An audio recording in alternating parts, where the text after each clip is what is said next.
Кара Суу базары. Өзüm kızıma ушундай мектепке кыргыз көйнөк алып берейин деп келдим. Ушул көйнөктү алдык.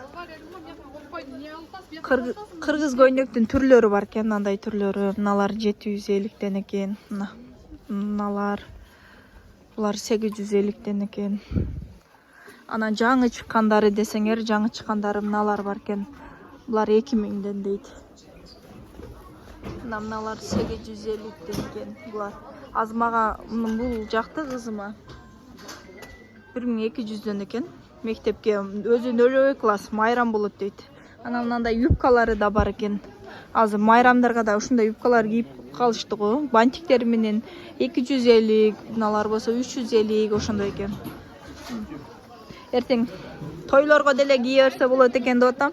Бул кызымчы тойго деле кийип бара бере турган жакшынакай көйнөк экен. Тойлорго дагы мындай көйнөктөр бар экен, түрлөрү. Мына көйнөктөрүңүз канчадан? Мальчик албайм, кыздыкын алайын деп атканмын да. Эже, мына көйнөктөрдү айтып коюңчу. 1800 экен булар. Мыналарчы?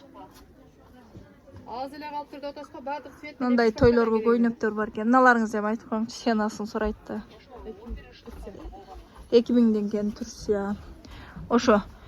Болбосочу тойлорго мындай көйнөк алып берип койсоңор, мектепке деле, тойлорго деле кие берет. Өзүбүздүн кыргыз көйнөкчү. Мен эми эртең как раз 2 кайным үйлөнөт, жакында буюрса той болсо, мындай көйнөктөрдөн алып берсем деп ойлодум эле. Азыр эми алып бербейли.